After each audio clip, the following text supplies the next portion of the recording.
Magandang gabi, learners! Another Tagalog video lesson. On this video, we are going to have the Tagalog markers KAI and KINA. Let's start! Kailan nga ba gagamitin ang KAI? Place KAI before a name to answer the question, whose? O sa Tagalog ay, kanino? Kaninong inumin ito? Kaninong inumin to? Kay Presi. What about this? Kaninong lotion to? Kaninong lotion to? Kay Presi. Kaninong teddy bear to? Kaninong teddy bear to? Whose teddy bear is this? Kay Presi. Kay Presi. Kaninong tubig to? Kaninong tubig to? Kay Mudra. Kaninong cellphone to? Whose phone is this?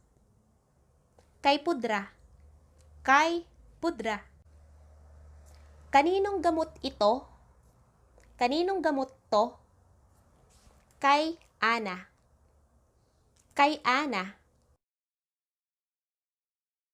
Kaninong bahay yan? Kaninong bahay yan? Kay Angel. Kay Angel. Let's say that is your auntie's house and she's living all by herself. Kay Auntie. Whose house is that? Kay Auntie. Now, let's use KINA. KINA is the plural form of KAI.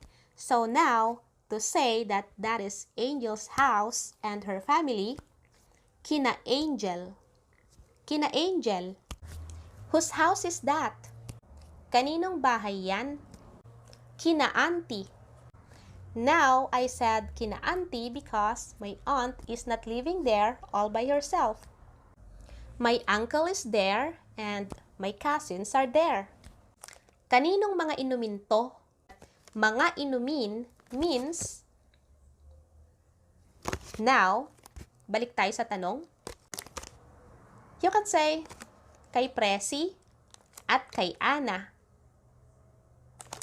Pero, kung gagamitin natin yung KINA, ang sagot mo ay, KINA Ana.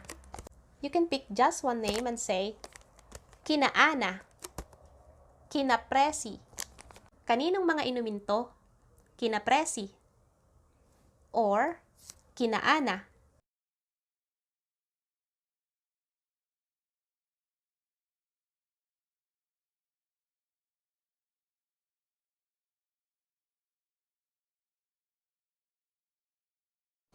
KAI and KINA are also used or placed before names when answering the question, saan ka pupunta? Or, where are you going? Saan ka pupunta? Where are you going? Kay Auntie. Kay Uncle. Kay Ana. Kay Tita. Kay Lolo.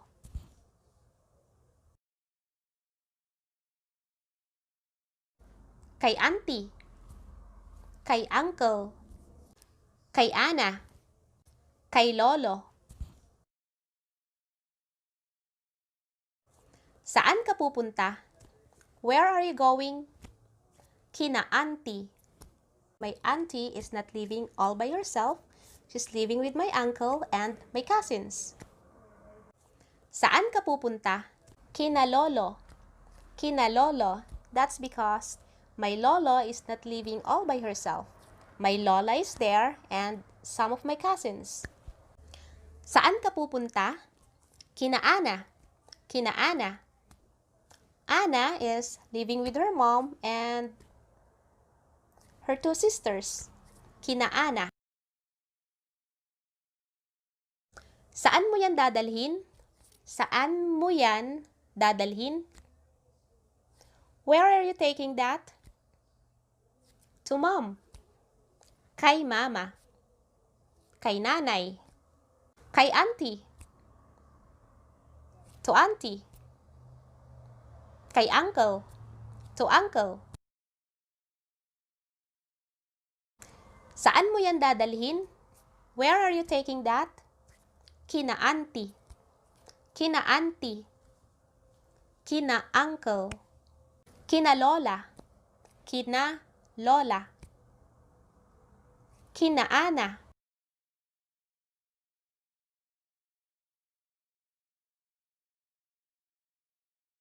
Isa pang gamit ng kay and kina, together with the word para, parakai, parakai, and parakina, it is now the equivalent of the English for. So let's say if I do, if I cook, if I create, if I say, if I buy something or do something for someone,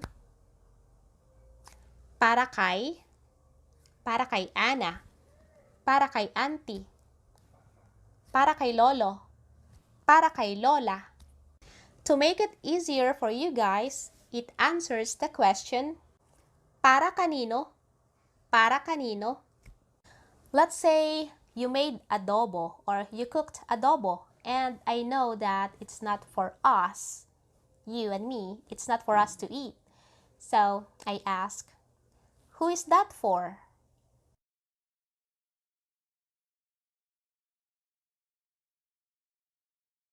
Para kay Angel.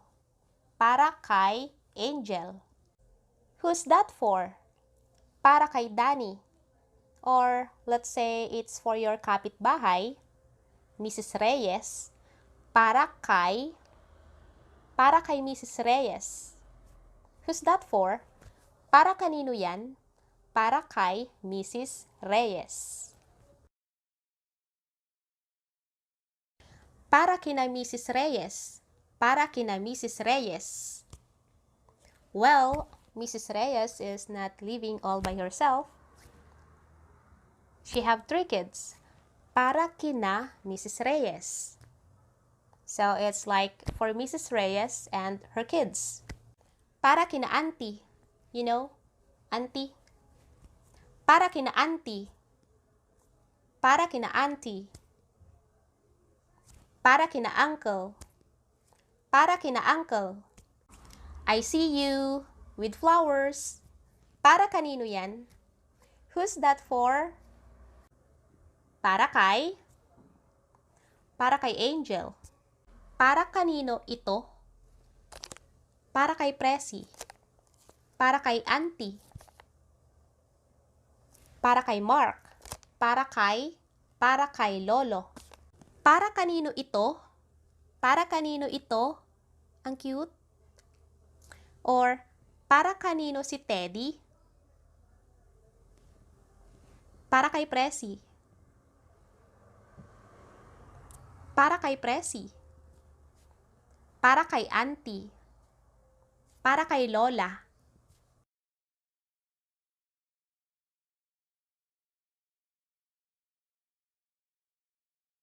Binigay ko kay Ana. Binigay ko kay Ana. Sinabi ko kay Ana. Sinabi ko kay Ana. Ipinatago ko kay Ana. Ipinatago ko kay Ana. Now, with kina, the plural form, binigay ko kina Ana. Binigay ko kina Ana. Sinabi ko kina Ana.